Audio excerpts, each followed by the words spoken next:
Hello everyone, আসসালামু আলাইকুম। শীত চলে এসেছে, আবার শীতের সবজিও কিন্তু চলে এসেছে।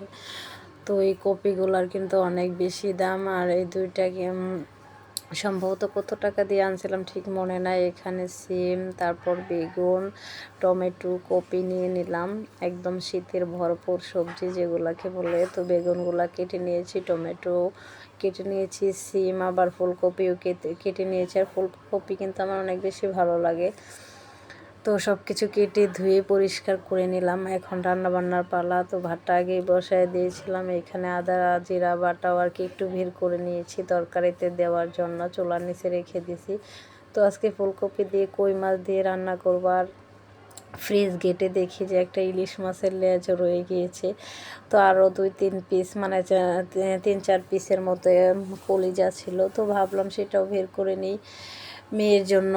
তো এদিকে কিন্তু আমার ইলিশ মাছ আর বেগুন ভাজা কিন্তু প্রায় হয়েই গিয়েছে। তো ইলিশ মাছ আর বেগুন ভাজা একসাথে খেতে কিন্তু অনেক বেশি ভালো লাগে। তো কার কার ভালো লাগে কমেন্ট করে জানাবেন কিন্তু। আর আমার মেয়ের জন্য এদিকে হচ্ছে কলিজাটা রান্না করে ফেলছি আর কি, অল্প মশলা দিয়ে, যেহেতু মেয়ে তো একটা মশলা জাতীয় খাবার খেতে পারে না। তো মশলাটা কষিয়ে আমি এখানে দিয়ে দিলাম কলিজাটা, আর 2-3 পিসের মতো আর কি আলু, ছোট ছোট আলু কিউব আকারে কেটে দিয়ে দিলাম।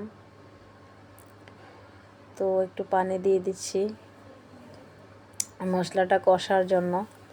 আর আমার মেয়ে মাশাআল্লাহ মজা করে খেয়েছিল। আর এদিকে আবার আরেক চুলায় আমি ফুলকপির তরকারি রান্না করব, সেজন্য পেঁয়াজটা ভেজে নিচ্ছি। এদিকে আমার কলিজাটাও কিন্তু কষানো হয়ে গেছে। তো দিয়ে দিলাম পরিমাণ মতো পানি। কলিজা যেহেতু নরম, অত একটা পানি লাগে না।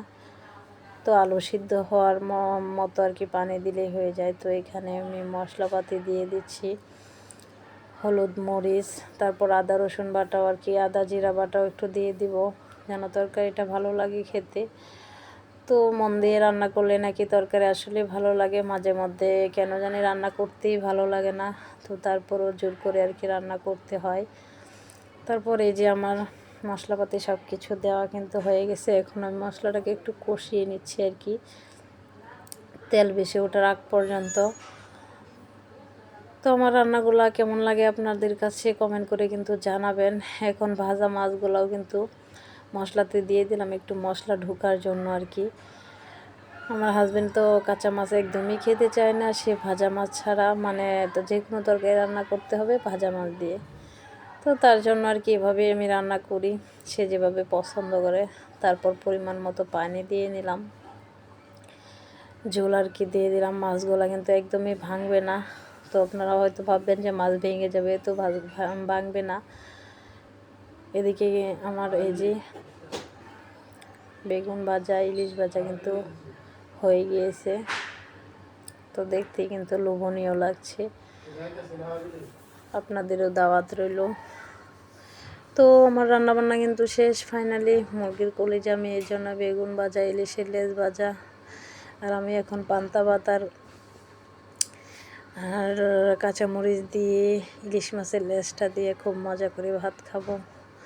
তো ভালো থাকবেন, আল্লাহ হাফেজ। ভিডিও ভালো লাগলে কিন্তু অবশ্যই শেয়ার দিতে ভুলবেন না, আর লাইক দিতে ভুলবেন না।